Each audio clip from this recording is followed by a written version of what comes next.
Spare robot parts are worth being gold. I'm just saying. Okay, hey guys. I'm not a usual talky guy on games and stuff, though this time I thought I'd give it a shot. I came across something really interesting, and I've seen people trying different variations, and I thought I'd like to share my efforts with you, my ideas. I'm going to show you a previous idea I had about sort of controlling doors just by walking up to them, you know, automatic doors opening, closing, all that sort of jazz. I'd seen a variety of options and ideas. Some guys have created some super cool contraptions to sort of tackle this problem or want or need or must have sort of solution. Now I came across this switch here, right? And I've noticed that a lot of people are using laser tripwires and things like that, and sort of complaining that they don't reset, and sort of coming up with super fandango great ideas of sort of how to possibly make a mechanism where these switches actually get reset. Now I'm using the Contraptions DLC, and I'm sure that the other guys were using Contraptions DLC too, but if not, then this unfortunately is for the Contraptions DLC. It's only a couple of quid, so what's kind of cool about this switch is, unlike the other tripwires, it doesn't require any sort of manual reset. Now ultimately it doesn't reset automatically, but it does toggle state automatically. So what I mean by toggling state is, if I sort of break it over, it's sort of state is on and then it's off, and then it's on and off and on and off and on and off. Because we have this sort of toggling of state, we can actually work with that. Okay, so this was my first idea, and it requires two dependent lasers, tripwire switches. Okay, so ultimately whenever you trip either one of these lasers, it inverts the sort of state of the door, right? So if the door's closed, if you trip a wire, it's going to open it.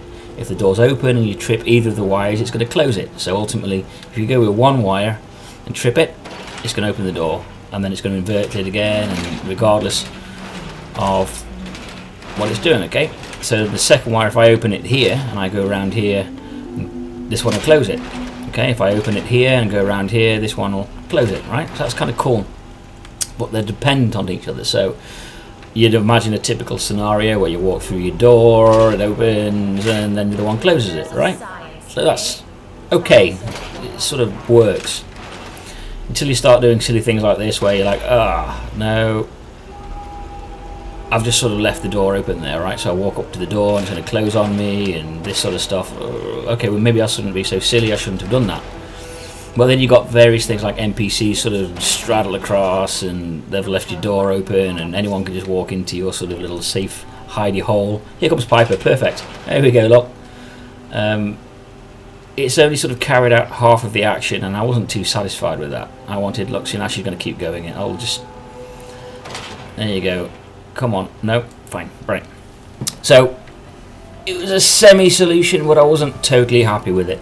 I figured maybe I could put barriers down either side of these wires and lift the trip up a little bit so that the body had to sort of trigger it in or out, because obviously going across both ways of the wire will sort of trigger it, right? But I wasn't happy with that. So I came up with my second solution, which has two independent wires inside and out. And typically what these do, they, every time they're tripped, they send an open door, and I've got them set for 2 seconds. So regardless of how these switches are set, whether it's on or off, a new signal is sent to the door saying, okay, open for 2 seconds, stay open, and as soon as I stand still or don't do anything, 2 seconds it's going to close. Because these are independent, the cow's going to trigger it, right? So here's my point. The cow opened the door and it closed itself again. Okay, alright? So it's not sort of left me with the doors wide open because the cow's just gone for a bit of a jaunt in the afternoon. I can sort of just go in here, and that wire when I'm walking through is irrelevant really. I can just avoid that, and the door's still kind of going to close, and I'll walk back in again and the door's going to close. literally that wire is to let me out. It's not to sort of close the door behind me. So like I say, I can just keep tripping these, and each time the signal's sort of changed, it transmits and use 2 seconds to the door to hold it open for me. So if I sort of run that one, keep bouncing that one backwards and forwards, and then here comes a cow. The cow's going to trip out that one. Oh, it didn't. Okay, so I'm going to keep tripping that. I'm going to run out here and keep tripping this one. The door will stay open. Nothing will actually happen. Okay. It's not until nothing is happening for 2 seconds the doors will close. And I thought that was pretty cool. I think, you know, you can't really confuse it. You can't break it. Anything can happen. You can sort of go around here and then round here and sort of trigger it over here, and the doors are always going to sort of let you back in again and be closed a short period after. Like I say, I've set them via a terminal to close after 2 seconds. So like I say, these tripwires are independent.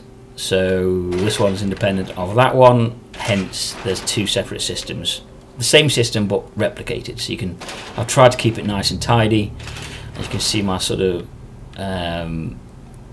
my wires and things are all sort of pretty neat, not too bad. So this one here is the signals coming from the outside tripwire, and this one here is the signal that's been sort of handled from the inside wire. And there's a bunch of other stuff going on here and on this one here too, right? So quick view, here's the outside stuff. Alright, so I've got a couple of these delayed off switches, I've got a NAND gate and an OR gate, and then sort of a bunch of wires doing stuff, right? Okay, ultimately this one here is the signal that's going to the door to open it. Same for this wire inside, exactly the same setup on this side. Okay, alright. Now it looks like a bunch of stuff. I promise it's super simple, right? So I've got a little sort of work through here, and I'll explain how one gate works, because they both do exactly the same. All right. So let's just kill all this stuff, and then we'll build it up together.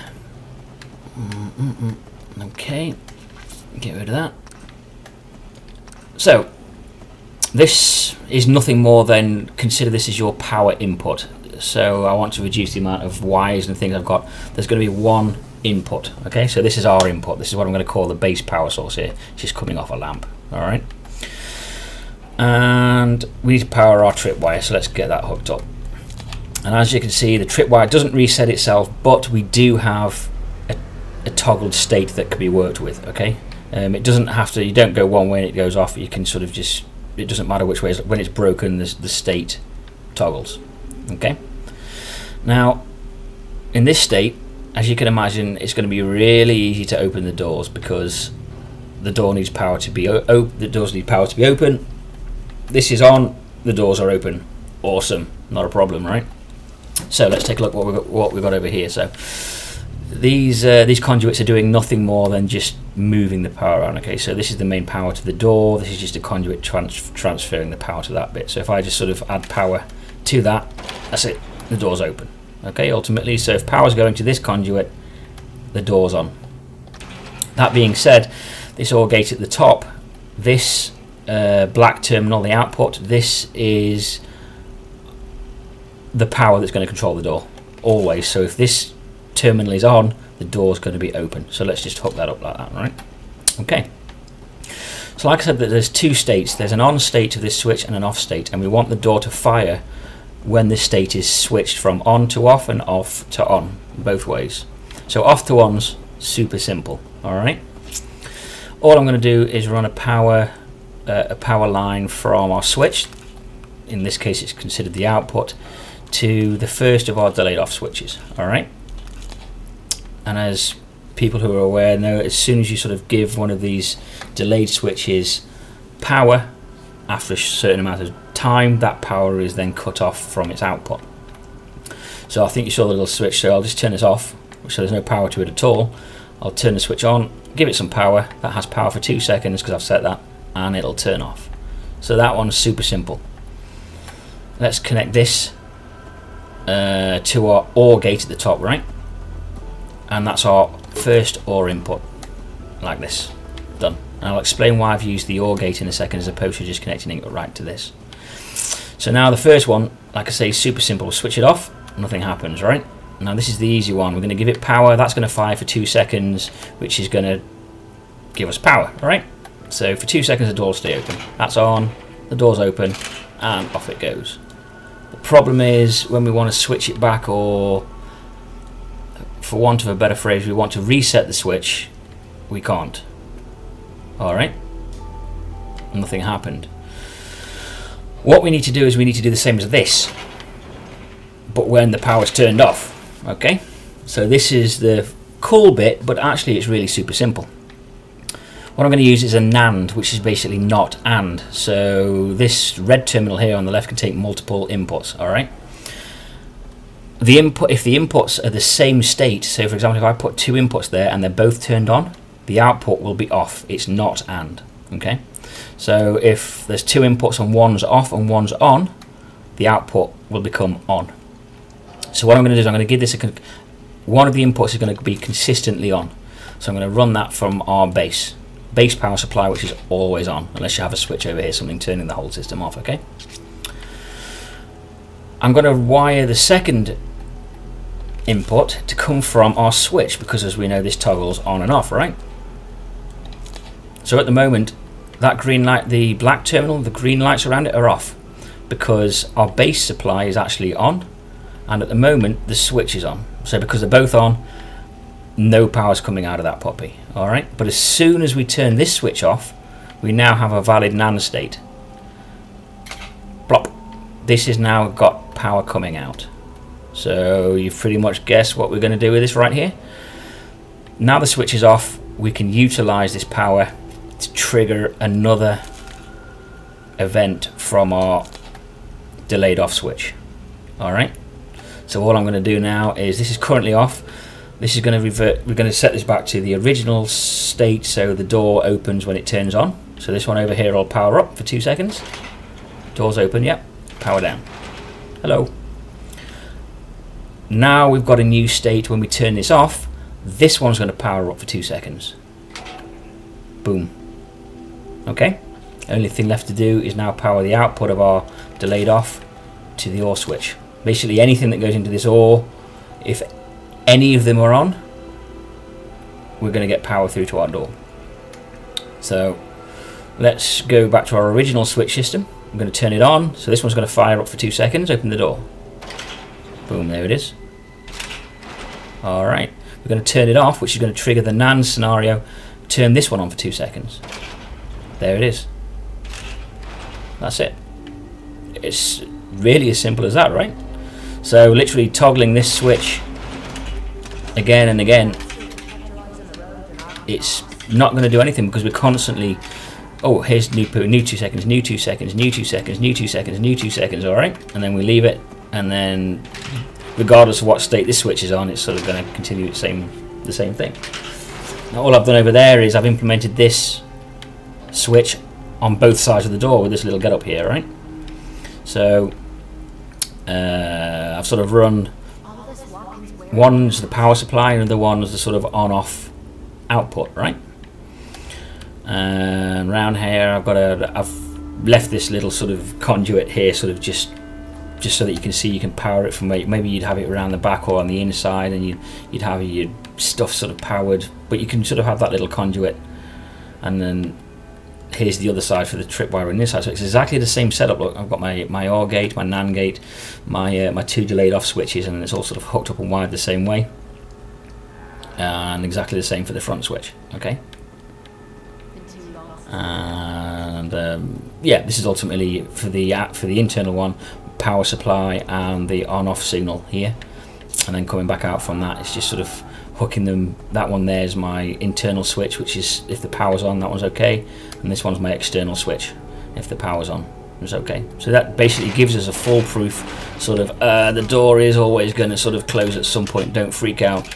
Your personal little storage of odd bits and bobs, and if you've gone and left your fusion cores in your power armor, and this is like your power armor storage, none of your sort of NPCs are going to get in there and sort of start walking around in your power armor and stuff, you know.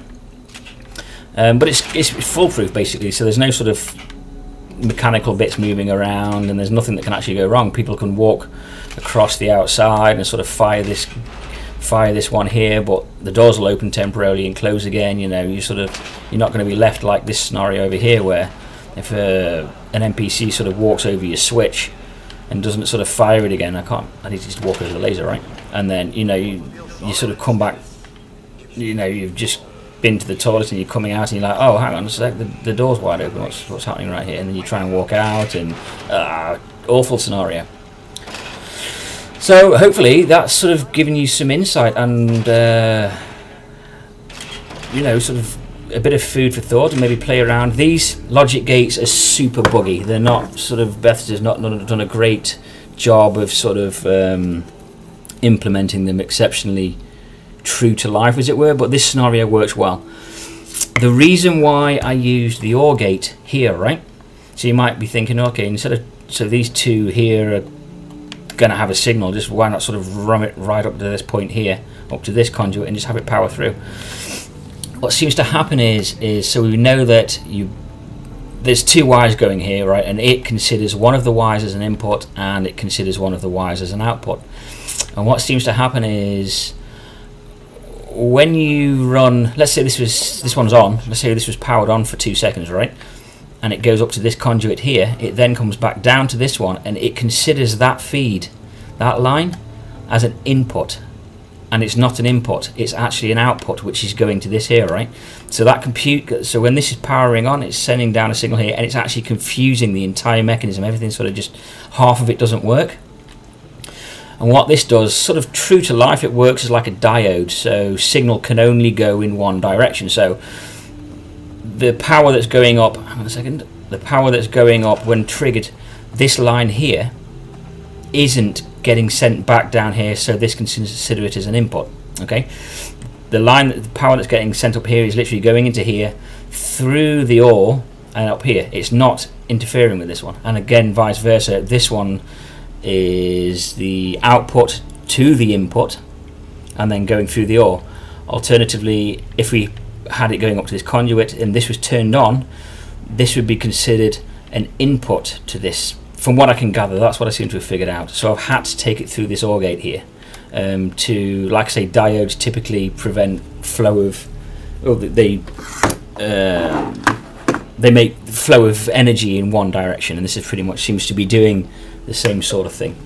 So I hope you have some fun with that, and I hope I've not just rattled and chatted and I actually managed to explain what was going on. My first video, so let me know what you think, let me know if it helps, let me know if you have any ideas. Thanks very much, guys.